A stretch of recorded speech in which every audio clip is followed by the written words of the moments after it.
Hello, everyone. Welcome to another episode of Step Up to the Mic. This is the place for aspiring and established speakers to take the stage, deliver their talks, and bring them directly to you. Today's featured speaker. He's turning construction brands into market leaders online. He's the founder and director of Uplift 360, a digital agency for builders and trades. Please welcome to the stage Wes Towers. Thanks so much, Rory. It's a honor to be here today and to talk to you a little bit about my journey and give you some strategies about search everywhere optimization. We'll get to that in a second, but firstly, I just want to explain to you how I got to this search everywhere optimization process. And it happened really 3 years ago. I got a business valuation done for my business, obviously, and it came in a lot lower than I had hoped and anticipated. We'd had a steady business, incremental improvement over the course of many years, running at that stage around 17 years. So established business, solid team, doing really good figures, I thought.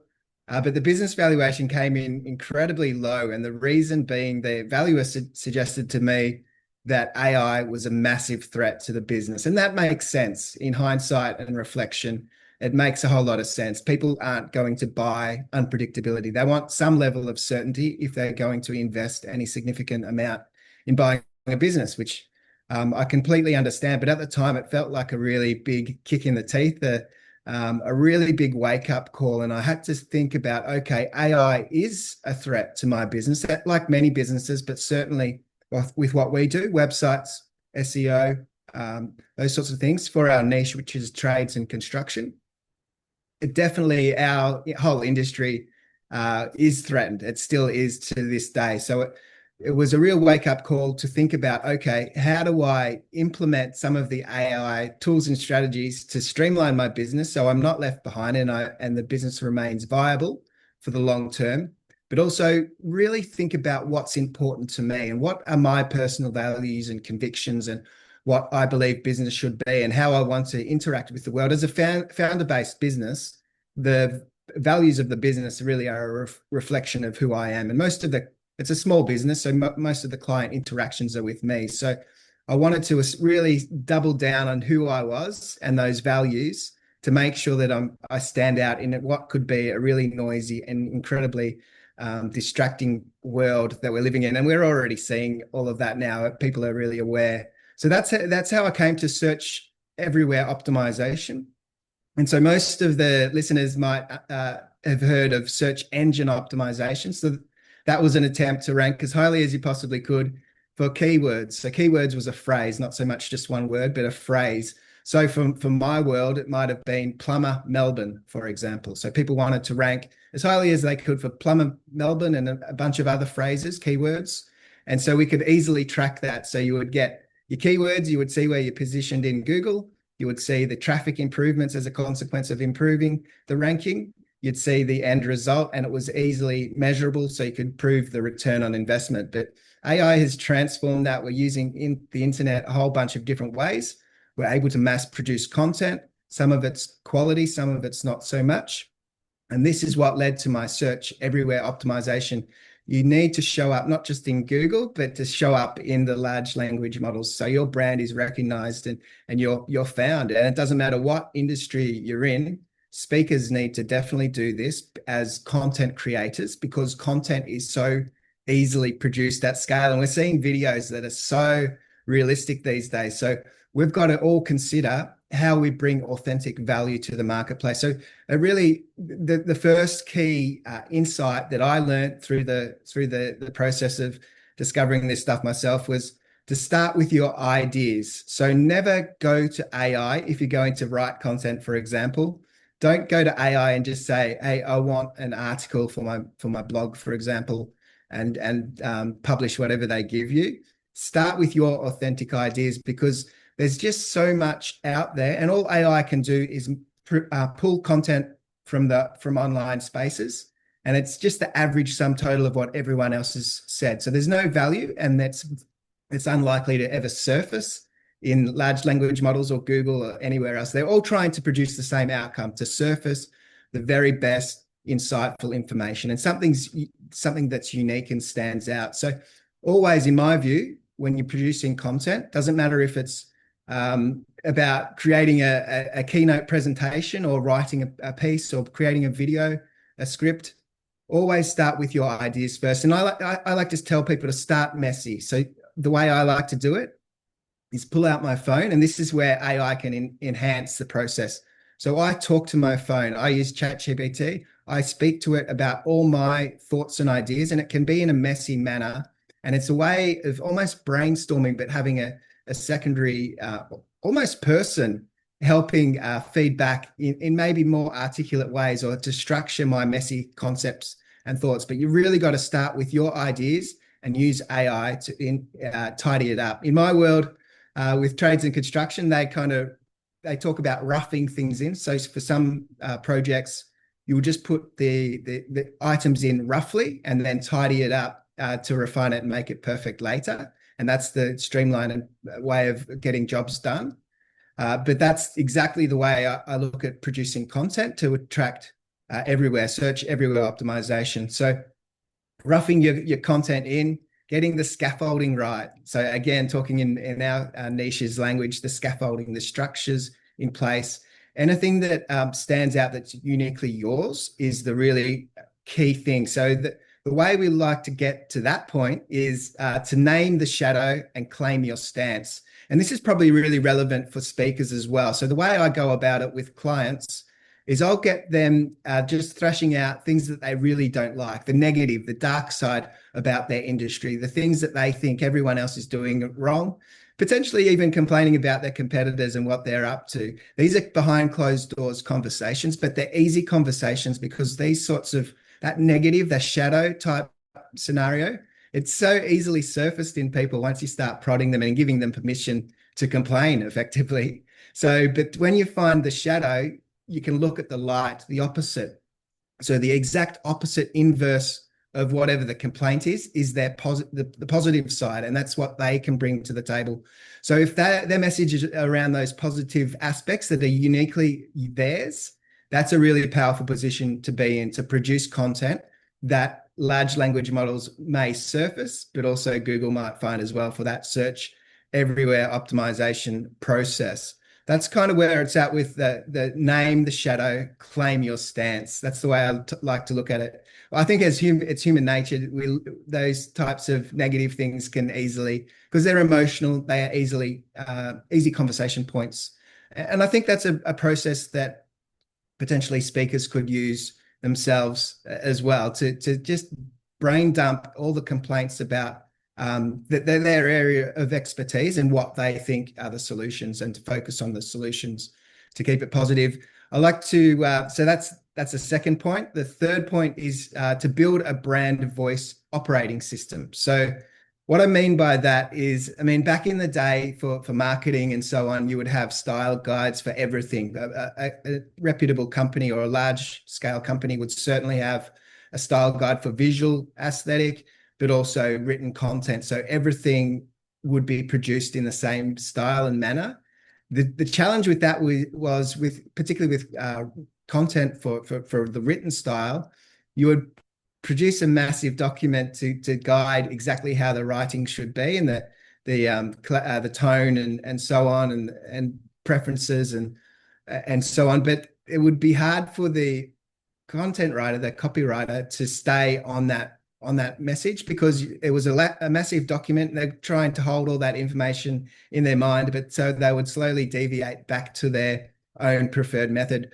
With AI, it's so powerful. If you set up the brand voice documentation and use that as a prompt, it's so sophisticated and will keep anything you produce on that brand, on that message, and therefore you can outsource or use team within your company to produce content that's exactly the same message. And so you're starting to establish your voice and your reputation, and people are starting to know, like, and trust you, and there's consistency right through the process. So they might see you on social media, for example, then they're seeing you on Google, or they might see you on their preferred AI platform, and there's everything's tying in, so it's consistent. So by the time they end up making a call because they're wanting to hire you, it's on brand, it's on point, and the people they're talking to then it'll be just seamless. So getting those foundational documentations right is really powerful. So the brand voice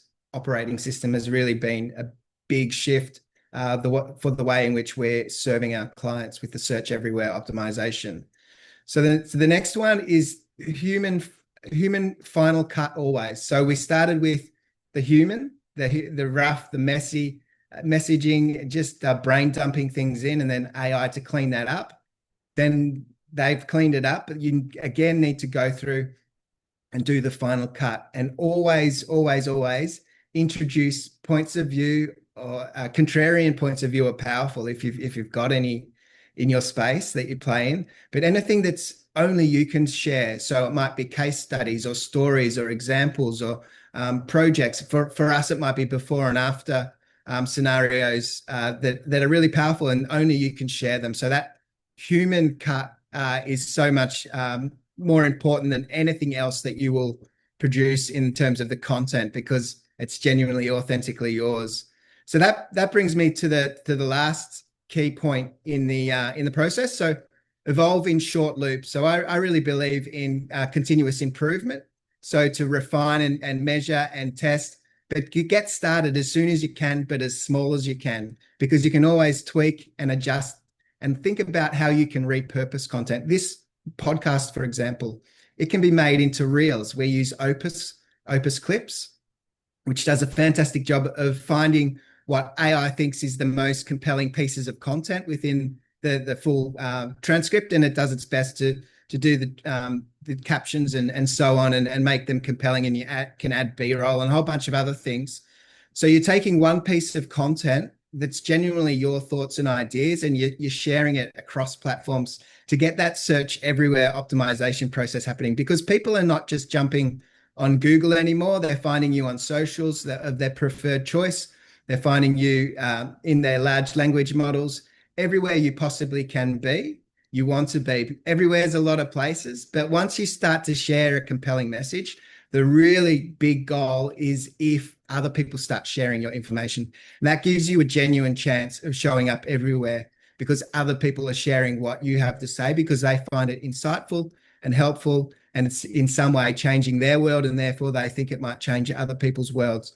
So that's it. There's micro exercises we take. We like to encourage our clients to take 60-second rants in their phone. We sometimes get them over a Zoom to just let them rant, and get it just can be a short snippet, but it gives us so much insight into what's genuinely standing out for them. So that's it. That's the search everywhere optimization. It's a changing world. AI is changing every business. It's certainly going to change my business. It's certainly going to change opportunities. It's a terrifying and exciting space to play in, this world we're living in. So hopefully the speakers that are listening can adapt for the new content strategies. And I thank you so much.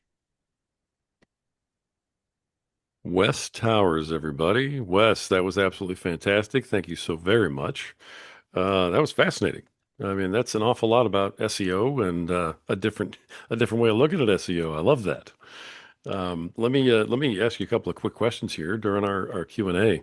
I love the way that you started off step one right away with start with your own ideas, because I mean it has to come from you. Now, that seems like an incredibly important step to me. Can you maybe underscore the importance of that to everybody who's listening right now?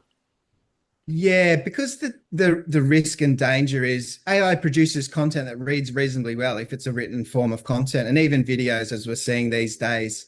So the danger is because it does such a great job that we rely on it too much. And when you're doing that, it's just average. It's what everyone else has already said, because what else is it drawing upon? But if that's the case, Google or large language models have no reason to show it anywhere, because it's already been published. So you need to be on the forefront of the thoughts and the ideas, and really be a thought leader. People have spoken about thought leadership for a long time now. Well, the need for that has escalated dramatically in the recent years. Wonderful. You're the founder and director of Uplift 360. And we have that as a digital agency for builders and trades. Clearly, you have a lot of experience in this area. But what made you say, "Hey, I'm going to go ahead and start Uplift 360, and this is the area that we want to help these folks with"?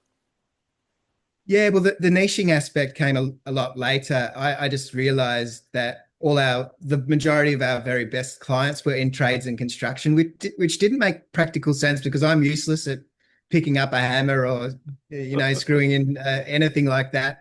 I was putting a flat pack thing together yesterday, and man, I wish I had have hired someone to do that. But anyway, so I studied graphic design and multimedia back in the 90s. Websites weren't really a thing for small business. There was websites around, but my first gig in the industry, they landed a website project in a marketing company and they said, right, you're the young guy, you better figure this out. And fortunately for me, it was something I really enjoyed. The creative and the technical aspect really fits with how I'm wired. So it was a blessing. Nice, nice. Now, as if you're working with someone through Uplift 360, a client, are these 5 steps something that they can expect that you're going to work with them on, help them accomplish, help them work through? Definitely. And it comes in different levels too. So some of our clients who are slightly bigger, which I guess majority of our clients will have a marketing person or at least someone looking after that. So it's about supplementing their skill set and finding Mm, which pieces of the puzzle they're doing and which we will do. If it's a more of a smaller business that's the founders making all the decisions, then we'll do the majority of this with them. We'll get them on the call. We'll get them talking about their frustrations and angsts and so on. And once we bed down a lot of these thoughts and ideas, we can go and produce content on their behalf. And it really does help them show up in all the right places.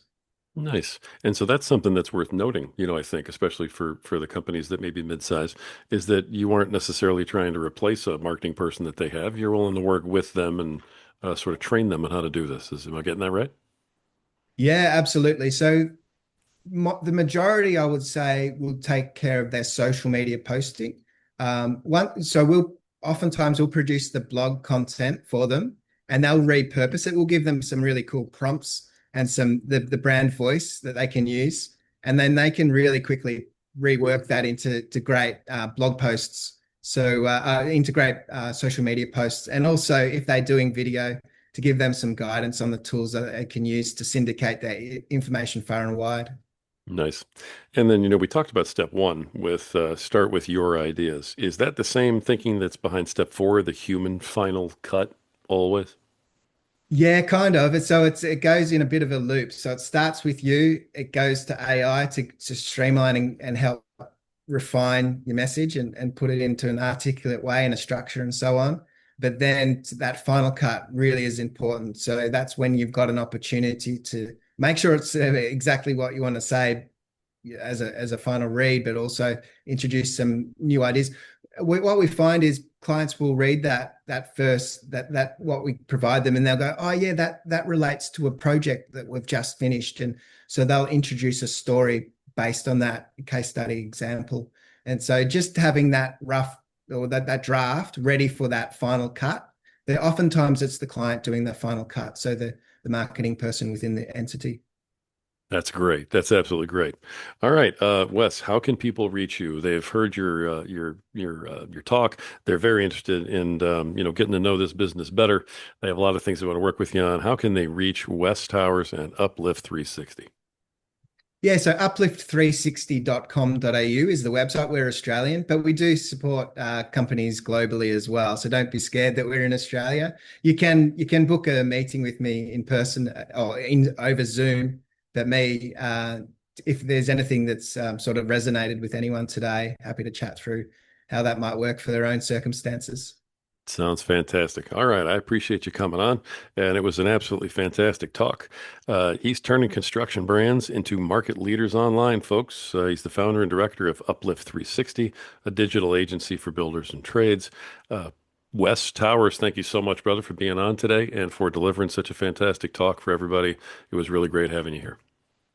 Thanks, Rory. I've really enjoyed it. All right. Folks, this has been another spectacular episode of Step Up to the Mic. If you're an aspiring or current speaker and you want to bring your talk to the masses, message us today. Never stop talking and let us help you to step up to the mic.